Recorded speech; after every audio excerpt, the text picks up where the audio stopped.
네, 우리 이 시간 참된 겸손, 참된 겸손이라는 제목으로 하나님의 말씀 나누도록 하겠습니다. 2017년도 미국의 메리엄 웹스터 사전에 험블 브래그라는 단어가 등재되었습니다. 험블 브래그란 겸손을 뜻하는 험블과 자랑하다를 뜻하는 브래그가 결합된 합성어로 겸손한 척 하면서 은근히 자기 자신을 자랑하는 사람을 지칭합니다. 예를 들면 이렇습니다. 한 남자가 상무로 승진하여 축하를 받았습니다. 그때 이 남자가 이렇게 말하는 겁니다. 이번 승진은 제가 잘해서 된 것이 아니라 저희 팀원들 덕분에 제가 승진을 하게 된 것입니다. 이 모든 프로젝트가 다 우리 팀원들 덕분입니다. 운이 따랐던 것 같습니다. 정말 겸손한 표현입니다. 그런데 이 남자가 속으로는 이렇게 생각을 하는 겁니다. 역시 내가 하라는 대로 하니까 이렇게 성공을 이루었네. 내가 리더십을 잘 발휘했다. 역시 하늘은 스스로 돕는 자를 돕는다고 했어. 이런 식으로 생각하는 사람을 험블 브래그라고 합니다. 우리 주위에도 이런 사람들을 아주 손쉽게 찾아볼 수 있습니다. 어디에서 찾아볼 수 있을까요? 바로 우리 자신에게서입니다. 종종 칭찬이나 축하를 받으면 사양하거나 손사래를 치며 부인합니다. 너무 잘하셨어요. 너무 정말 멋진 작품입니다. 그러면 아닙니다. 아닙니다. 다 주님의 은혜입니다. 이런 식으로 우리가 말을 하곤 하죠. 우리가 예의상 자기 자신을 낮추는 표현이기도 하고 그것을 우리가 미덕이라고 생각하기 때문입니다. 우리는 지금까지 그것을 겸손이라고 생각해 왔습니다. 그런데 이게 겸손 맞습니까? 조금 세게 이야기하면은 그 상대방을 기만하는 건 아닙니까? 속마음은 그렇지 않은데 예의상, 미덕상 그렇게 말하는 것이 과연 겸손이라고 말할 수 있느냐 하는 겁니다. 성경이 말하는 겸손은 이런 의미가 아닙니다. 오늘 말씀을 통해서 우리가 참된 겸손을 알아보았으면 좋겠습니다. 오늘 읽은 출애굽기 3장은 모세의 소명장이라고 부릅니다. 이제 모세가 호렙산에서 장인 이드로의 양떼를 치지요. 그래서 그날도 어김없이 양떼를 이끌고 초원을 돌아다니는데 떨기나무를 발견하게 됩니다. 떨기나무에 불이 붙어 있는 겁니다.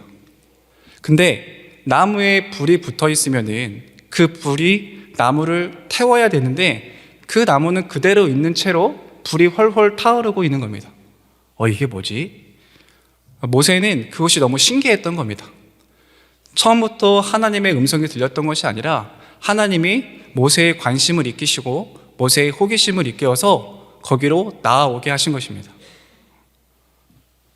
그래서 가까이 가서 좀 더 자세히 살펴보려고 불붙은 떨기나무로 가니까 그때 하나님께서 모세야, 모세야, 그의 이름을 2번 부르시더니 하나님이 이렇게 말씀하십니다. 나는 아브라함의 하나님, 이삭의 하나님, 야곱의 하나님이다. 내가 애굽에 있는 내 백성의 고통을 보았고 내가 그들의 울부짖음을 들었다. 모세야, 너가 가서 내 백성을 건져내라. 바로왕의 손에서 건져내라. 그리고 젖과 꿀이 흐르는 땅으로 너가 인도하거라. 이렇게 하나님이 모세에게 하신 말씀입니다. 하나님이 모세를 하나님의 일꾼으로 부르시는 장면이기 때문에 모세의 소명장이라고 부르는 겁니다. 근데 우리가 여기서 한 가지 생각해 볼 것이 있습니다. 하나님이 모세를 쓰시는 이유는 무엇입니까? 하나님이 지금 모세를 하나님의 일꾼으로 사용하시려고 부르시는데 그 이유가 무엇입니까? 없는 것 같은데 그냥 하나님이 사용하시는 거 아니야? 이렇게 생각하셨나요? 네, 그게 맞습니다. 이유가 없습니다. 하나님이 그냥 사용하시는 겁니다. 모세의 어떠함이 아닙니다. 모세의 가문이 아닙니다. 모세의 재능도 아니고 모세의 IQ도 아니고 그 어떠함도 아닙니다. 그 민수기 말씀 가운데 모세를 보면서 모세의 온유함이 지면의 모든 사람보다 더하다고 하였는데 혹시 모세의 온유함 때문에 모세의 온유함 때문에 하나님이 그를 사용하시는 걸까요? 네, 그것도 아닙니다. 하나님이 그냥 택하시고 사용하시는 겁니다. 창조주가 피조물을 사용하는 데 있어서는 아무런 하자가 없고 아무도 거리낄 것이 없습니다. 사도 바울도 동일합니다. 서신서 앞부분 인사말들을 살펴보면 자신을 이렇게 소개합니다. 예수 그리스도의 종 나 바울은 사도로 부르심을 받았다. 하나님의 은혜로 사도로 부르심을 받은 사도가 된 나 바울은, 하나님의 은혜로 말미암아 사도가 된 나 바울은, 여러 서신서들을 대부분 사도 바울이 썼는데 그렇게 자신의 사도성을 입증하고 있습니다. 하나님이 바울을 사용하십니다. 여기에는 바울이 자기가 어떻게 해서 부름을 받았는지, 내가 어떻게 이 자리에 서게 되었는지 그 듣는 이들로 하여금 설득을 하거나 증명하는 것들이 없습니다. 그냥 하나님이 나를 사도로 택하시고 사용하신다, 그냥 그 부분만 밝힐 뿐입니다. 여기 앞에 서 있는 저는 어떨까요? 좀 긴장된 가운데 부임 설교를 일주일 만에 하고 있는데요. 하나님께서 저를 이곳에 보내시고 하나님의 일꾼을 세워주실로 저는 믿습니다. 자, 그렇다면은 성도님들은 어떻습니까?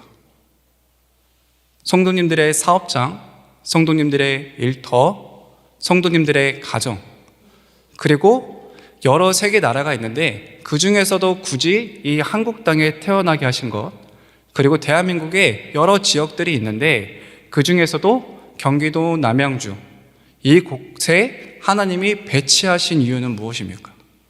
그렇게 여러분들을 위치시키신 분이 누구십니까? 하나님입니다.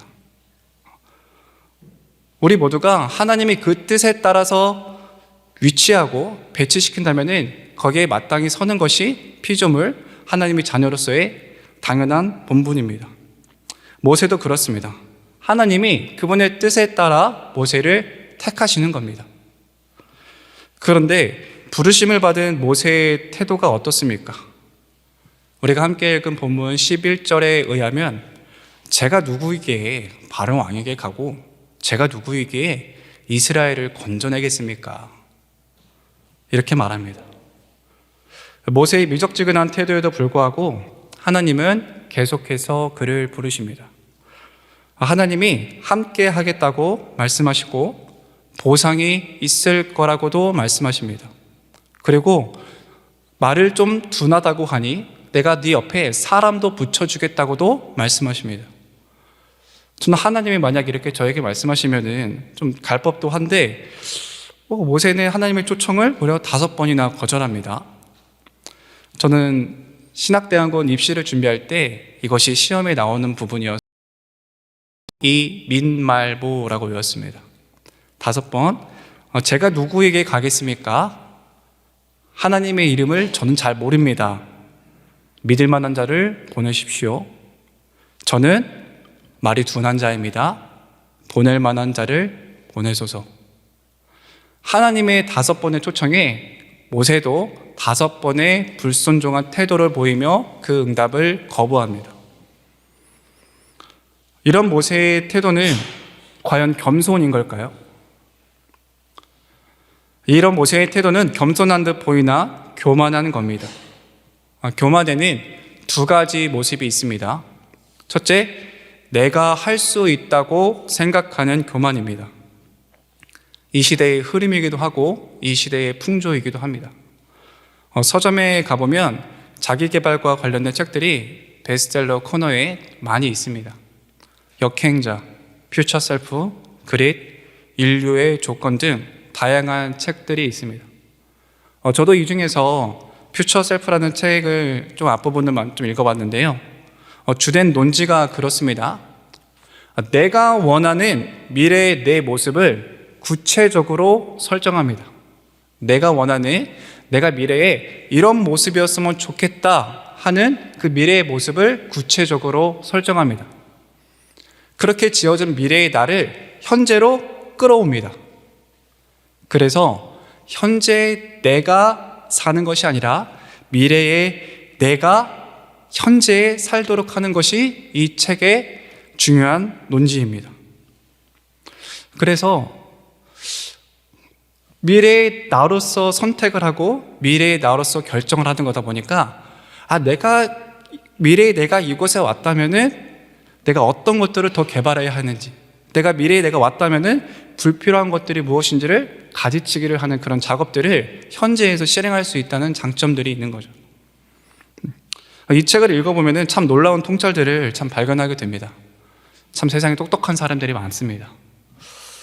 그러나 내가 현재 가지고 있는 결핍과 연약함을 나의 욕망을 통해 내가 해결한다는 식의 사고들, 내가 현재 가지고 있는 결핍과 연약함과 부족함들을 나의 욕망을 통해 내가 스스로 해결한다는 식의 사고 도식은 교만한 겁니다. 내가 할 수 있다고 생각하는 교만입니다. 두 번째로는 나는 할 수 없다고 생각하는 교만입니다. 아니, 어떻게 나는 할 수 없다고 생각하는 것이 교만이지? 생각할 수도 있겠지만 이는 교만이 맞습니다. 자기 스스로를 부정적인 평가에 가둬놓고, 부정적인 자기 평가의 틀에 가둬놓고 하나님의 은혜를 가로막고 있는 상태이기 때문입니다. 하나님, 저는 못합니다. 아닙니다. 이렇게 기도하지 않더라도 내가 뭐 그렇지, 마이너스의 손이 아니라 마이너스의 손이지, 내가 손대는 것마다 다 잘 안 되고 이 패배의식 가운데 나는 어쩔 수가 없네, 이런 낙담하고 낙심된 상태로 그 상태를 유지하는 것, 그것을 바로 교만이라고 하는 것입니다. 부정적인 자아상은 결코 하나님의 의도가 아닙니다. 부정적인 자아상은 결코 하나님의 의도가 아닙니다. 하나님은 우리를 자기 형상으로 지으셨습니다. 그렇기 때문에 하나님의 형상으로 지음받은 저와 여러분들은 하나님 안에서 가치 있는 존재이며, 우리의 재산의 여부와 상관없이, 우리들의 성격과 상관없이 하나님으로 인하여서, 하나님으로 말미암아 우리가 소중하고 축복받은 존재임을 믿으시기 바랍니다.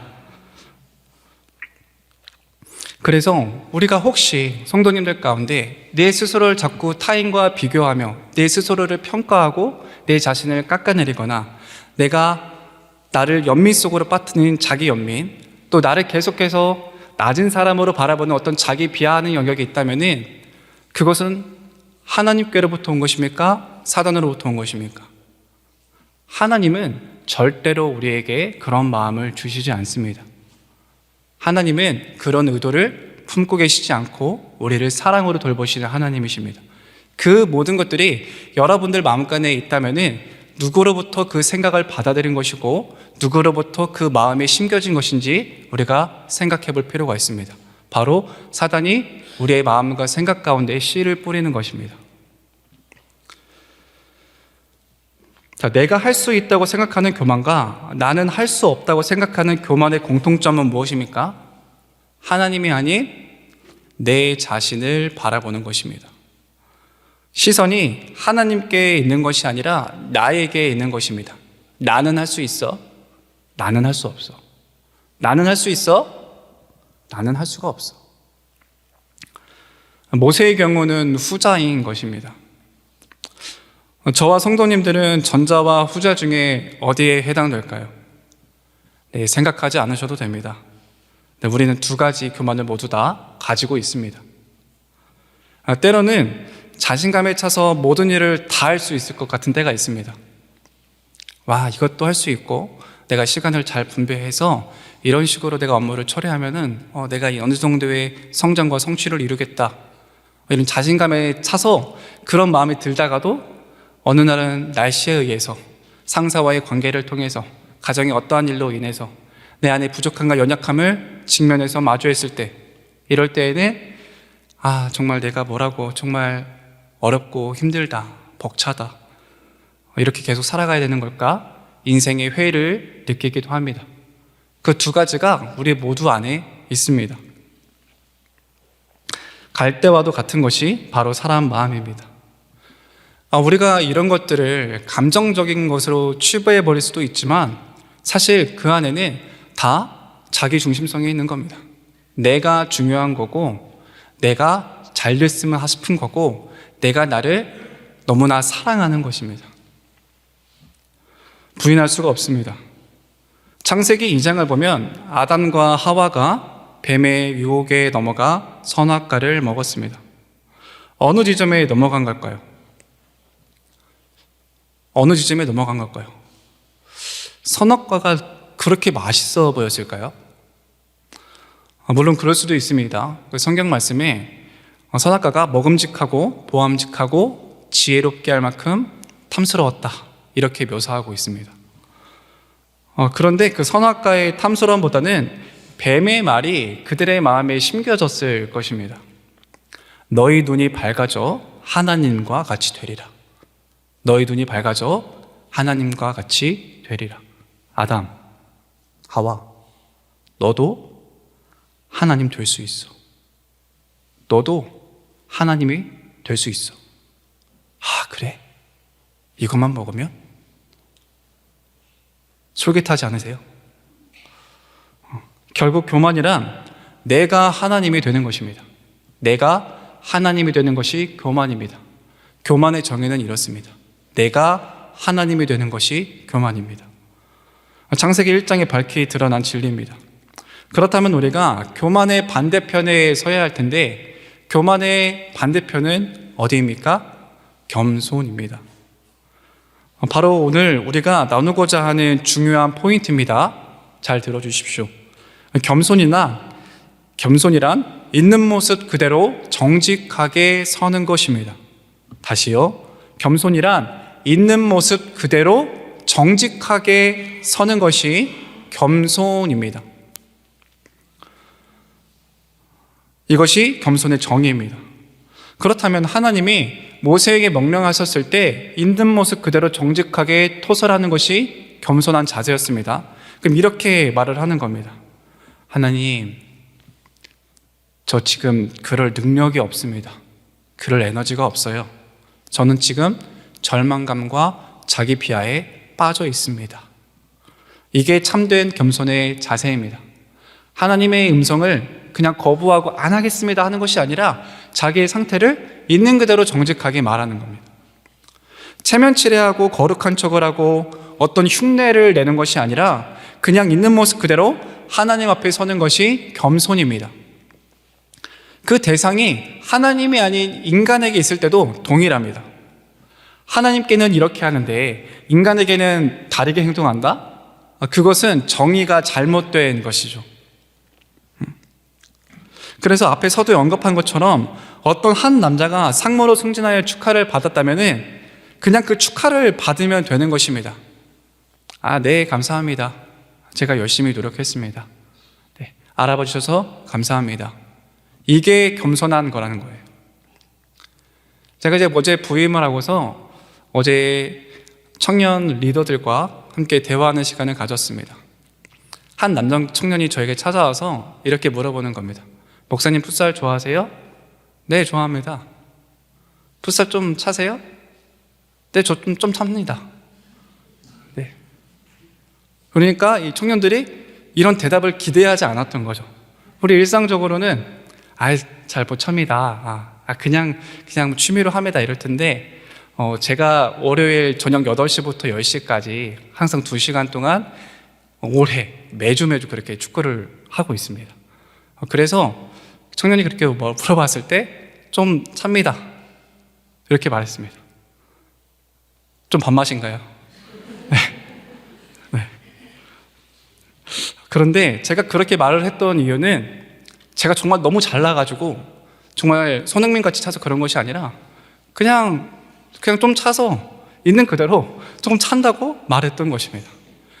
그냥 그것이 겸손이기 때문에 내 자신을 가리고 어떤 흉내를 내고 나를 미화시키거나 나를 깎아내리지 않고 있는 모습 그대로 하나님께 서듯이 이웃에게 동일하게 서는 것이 겸손이기 때문에 제가 그렇게 말을 했던 것입니다. 제가 이상해서가 아니고요. 네.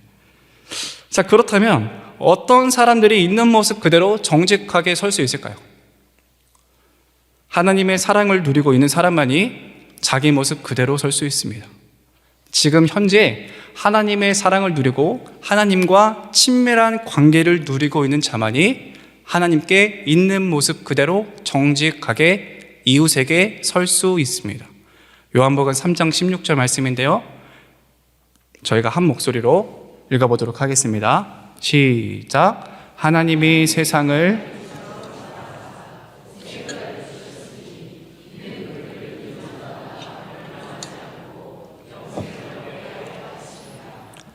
아멘. 제가 다시 한번 읽겠습니다.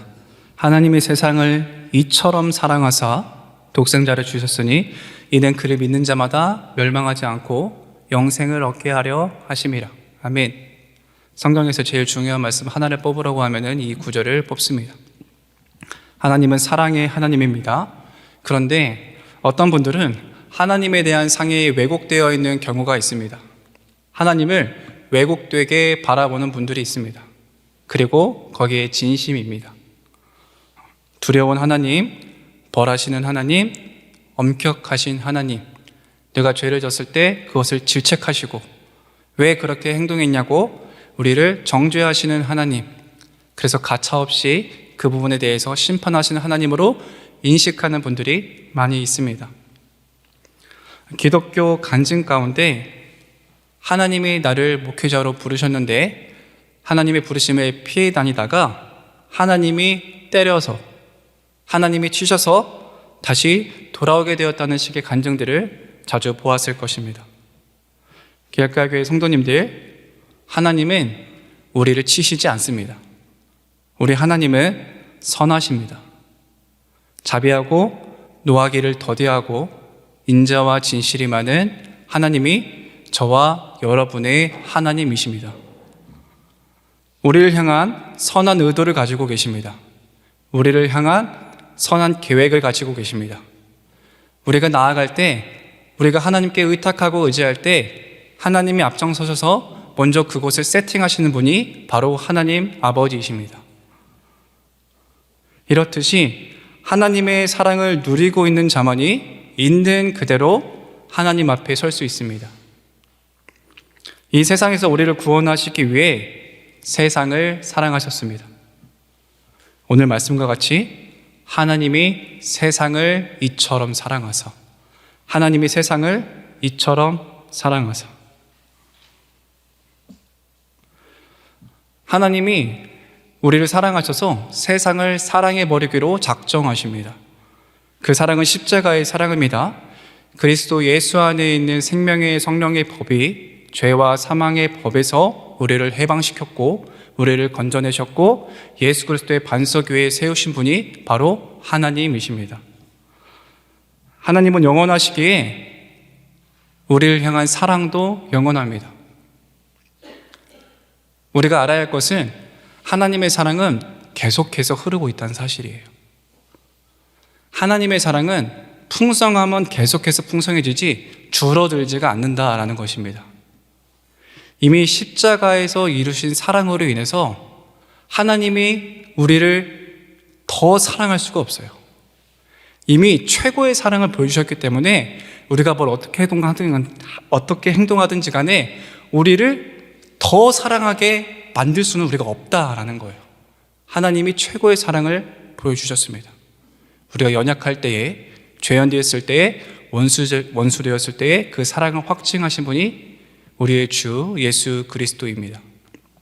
그 사랑은 날로 풍성하고 날로 새로우며 우리 안에 풍성하고 흘러가서 열방 가운데 예수 그리스도의 사랑과 하나님의 은혜가 미치기를 원하시는 것이 하나님 아버지의 마음입니다. 우리가 신앙생활을 하는 가운데 좀 그런 부분에 대해서 좀 미적지근하고 하나님의 사랑을 잘 느껴지지 않다면은 내가 왜 그럴까 자책하지 마시고 그래도 하나님은 사랑이 풍성하셔서 흐르고 흘러가며 우리 안에 채우시며 차고 넘치도록 사랑을 부어주시는 것이 우리 하나님 아버지시다. 그걸 바라볼 때 다시 하나님의 사랑이 우리 마음 가운데 샘칠 줄 믿습니다. 로마서 8장 38절 39절 말씀입니다. 우리 한 목소리로 읽도록 하겠습니다. 시작. 내가 확신하노니 사망이나 생명이나 천사들이나 권세자들이나 현재의 일이나 장래의 일이나 능력이나 높음이나 기쁨이나 다른 어떤 피조물이라도 우리를 우리 주 그리스도 예수 안에 있는 하나님의 사랑에서 끊을 수 없으리라. 아멘. 그 사랑은 결코 끊어지지 않는 사랑입니다.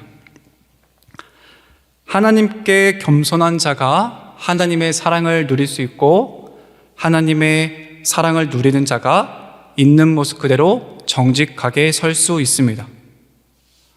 하나님의 사랑을 온전히 경험할 때 우리는 어떠한 상태에 있더라도 그 보좌 앞으로 나아갈 수 있습니다. 뻔뻔하게 그 보좌 앞으로 날마다 나아갈 수 있는 것입니다. 말씀을 맺습니다. 내가 하나님이 되려고 했던 모든 시도들을 굴복시키고 하나님의 능하신 손 아래 겸손함으로 그분과 친밀한 관계를 누리시는 저와 여러분이 되었으면 좋겠습니다. 기도합니다. 사랑이신 아버지 하나님, 복되고 좋은 날입니다.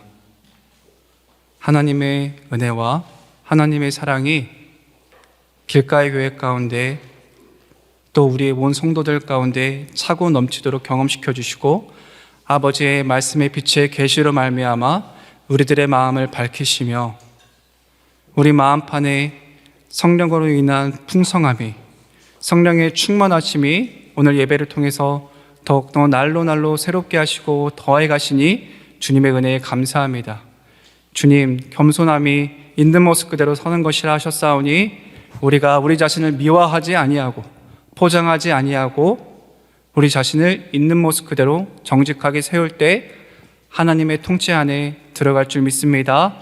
다스리시고 일하시고 역사해 주시옵소서. 감사드리며 예수님의 이름으로 기도합니다. 아멘.